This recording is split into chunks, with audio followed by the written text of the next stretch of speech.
Welcome to Alela, Tezzeret's Pawn. As far as our opening hand goes, yes, we're definitely going to keep on this one. We have 3 lands in the hand. One of those is Ancient Tomb. We've got Witching Well, which is a wonderful artifact to get down. We've got Deathmantle Guildmage and also Vampiric Tutor. So we've got some very, very good options in here.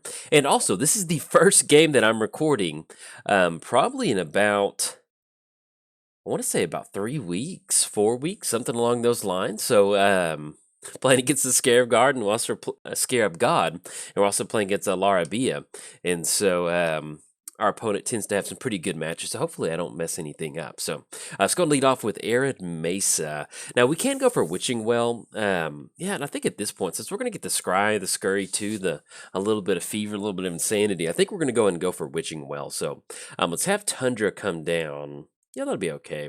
We'll grab Tundra, and let's go Witching Well, and then that way we can get a little scurry action, and that's pretty much exactly what we want to see, just a few more lands on top. In fact, I think we'll just go and leave both of these. So let's go Isolated Chapel on top, Underground Sea on top, and then anything else past the turn over to our opponent. So we're playing Alela, which is going to be Little Miss Loretta's deck, and I'll talk about Loretta here in a second.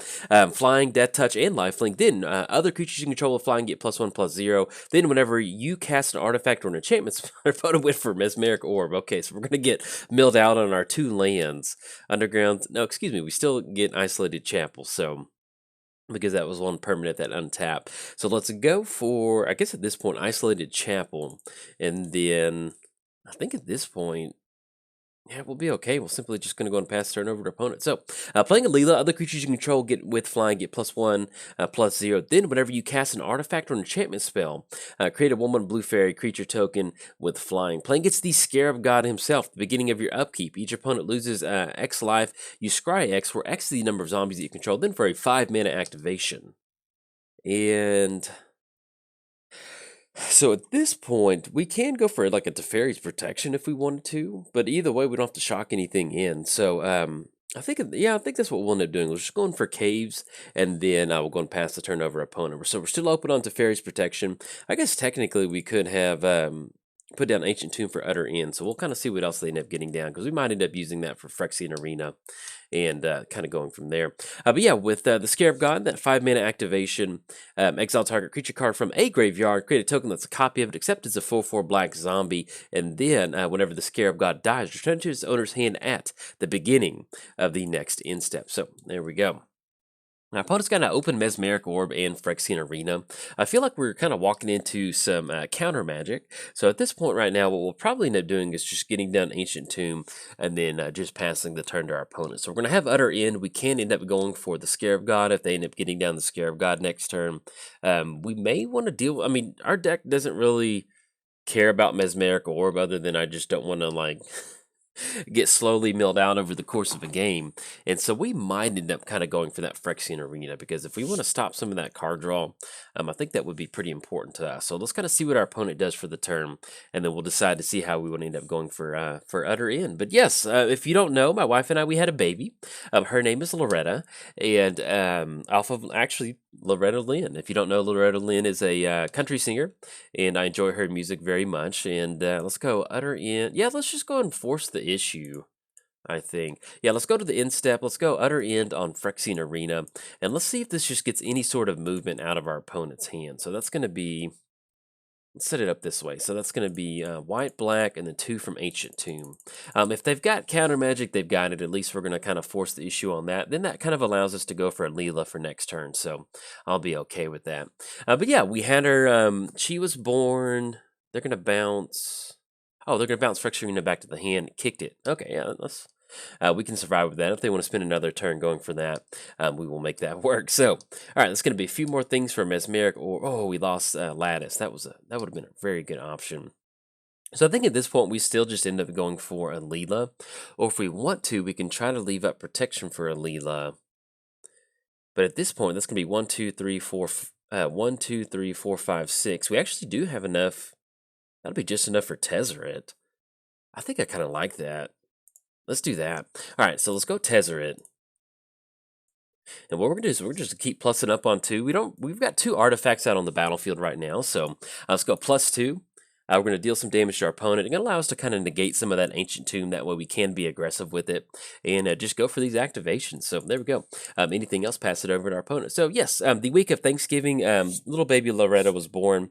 My wife, we had a due date of that previous Friday from Thanksgiving, and that date went by, and so we ended up inducing on Monday, that following Monday, and they gave her some, inducing stuff to kind of get the process kick-started, and then little Loretta was born at 8 o'clock on Tuesday night, or not 8 o'clock, it was 7 o'clock. 6:59 is actually the exact birthday, but birth time. But yeah, so and it's been fun, we did go to the hospital. Obviously, if you have a baby, you go to the hospital. But at the hospital, let me rephrase that.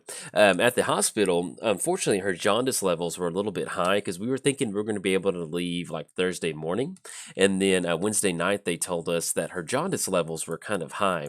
And I can't really explain jaundice levels to you. I'm not a doctor, but yeah, let's do this. Okay, so let's go for the +2. We have no more artifacts that we need to get down just yet. And if we end up going Godless Shrine, so that's going to be 1, 2, 3, 4, 5, 6. That's going to be 7 total. Yeah, that's actually going to leave just enough for Teferi's Protection. So yes, let's go and pay 2 life. Let's go for Alela. And that way we can slowly kind of start to build up our board state. It's also, oh yeah, I forgot completely. I always forget about Tezzeret's creature and planeswalker spells have affinity for artifacts. That's always a very nice option. Always forget about that. So let's go black. Let's go white. And then either way, we're going to have to tap down blue. So there we go. That's going to leave just enough for Teferi's Protection or Generous Gift if we need to end up going for that. And then anything else, let's go ahead and go for the... We can go for the -3 to return an artifact. So let's say that we end up going for the -3, return Lattice to the battlefield. That's going to make a ton of artifacts. Then we can start plussing up. Because that puts Tezzeret down, but then we might end up losing Tezzeret. But we've got... Yeah, let's do this. All right, so let's go for the -3. We're going to return Lattice back to our hand. Excuse me, we're going to turn it back to the graveyard. That's going to turn everything into artifacts, and this also allows us to go for Teferi's Protection. Let's say our opponent does want to swing in with the Scarab God at Tezzeret, or we can actually end up going for... Okay, they're going to end up going for the Nile Spellbomb. I kind of like at least forcing this activation, so... Okay, so we got the Nile Spellbomb cracked. Unfortunately, there was a sort of the Meek in there, which is a little bit of a bummer. And so, but nothing too crazy over here. Now, with our opponent being completely tapped out, yeah, let's just do this. Let's just go and pass the turn and leave up Teferi's Protection, and then we'll kind of go from there. But yeah, her jaundice levels are a little bit high. And if you don't know jaundice, it's something with blood types and T cells or something along the... Long story short, they just have to be put under UV lights, and that helps them kind of regulate something. So I'm sure somebody in the comments can explain it a little bit better than me. But the downside was that she had been sleeping very good the night before, and so we had to put her under a UV light, a top UV light, and a bottom like UV pad, and she had to sleep out in the open, like in the in like a little baby container thing. But yeah, let's try to stick this to Teferi's Protection. Let's see if this is going to be good. And if they've got counter magic, we can still end up blocking with the Alela, which is not the end of the world, because we do want Tezzeret to kind of stick around. Our opponent's going to go for Muddle the Mixture. And yeah, we've got that affinity, so we're going to be able to kind of get that reduced cost anyway. So let's go and block on the Scarab God. That's going to send Alela back to the command zone. But yeah, long story short, she had to stay under those LED lights, and that was a very frustrating night because she had been used to, being in the womb where that's warm, and then being wrapped up in a blanket as soon as she got out, which is also warm. And now all of a sudden she has to wear like an eye mask, and then she has to wear an eye mask and then lay under these lights like that. So that was a little bit of difficult. I'm kind of glad that did end up happening because she was so fussy that night, and it was a very good learning experience as far as 2 new, because this is our first child, and so it was a very good learning experience to problem solve like little babies, like why is she crying? We just fed her. Like, well, maybe she needs to be burped, or maybe she has a wet diaper, or maybe she's just fussy because she wants to be fussy. So we basically kind of ran through the problem solving that night, and that was That was a good thing. And so, all right, so we run into Arcane Signet. Let's kind of check how much Alela's costing now. Yeah, it's going to end up costing 4 mana, and we can get the Arcane Signet to tag along. We will end up taking that. So let's tap down for the Esper colors. That's going to be black. That's going to be white and blue. And then Dark Steel Signet. There we go. All right, so we're going to have Alela come down. Now, we've got Generous Gift, but we can pop that Phyrexian Arena, but I think I still just like going for Arcane Signet at this point. So there we go. All right, so we're going to have Arcane Signet come down. That's going to be a extra token that tags along with Alela. Let's go for the +2 ability. And that way we can slowly start attacking our opponent's life total, put them down to 22. And then anything else, pass it back over to our opponent. So, well, actually, no. Oh, we could have got down... Sorry about that. We could have got on Deathmetal Guildmage. Like I mentioned, this is the first video back in about 3 weeks. So, and let's see. But yeah, so after that, we got her. We got discharged from the hospital on Friday, which was a very nice feeling. And we got her to the house, and we had that weekend after Thanksgiving, we just did nothing. We sat there and fed her and held her, and man, that was probably the best weekend I've had in a very, very long time. And toxic for 3. Yeah, that's fine. Yeah, yeah, actually, I was anticipating the Toxic Deluge. That's why I didn't get on Dustmetal Guildmage, so there we go. But yeah, so then that was a great weekend, and ever since then, things have been really good. You know, she hasn't been really like fussy or anything like that. And let's get our turn going, and I'll kind of talk a little bit more about her sleeping habits, which have been very nice.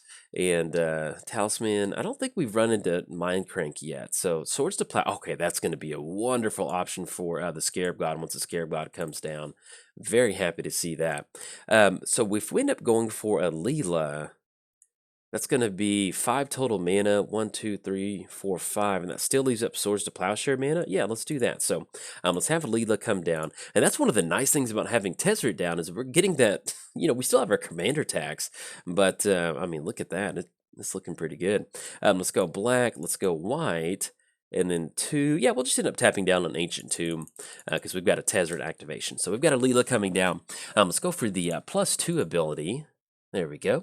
And at this point, we are up to 3 total artifacts. So we're slowly kind of grinding this one out. Now, since we only do have 2 colored sources, I do want to leave up Swords to Plowshare. So we're simply just going to go ahead and pass the turn over to our opponent. So we do have the -3 off of Tezzeret that we can end up going for. There's not a lot out there that we really...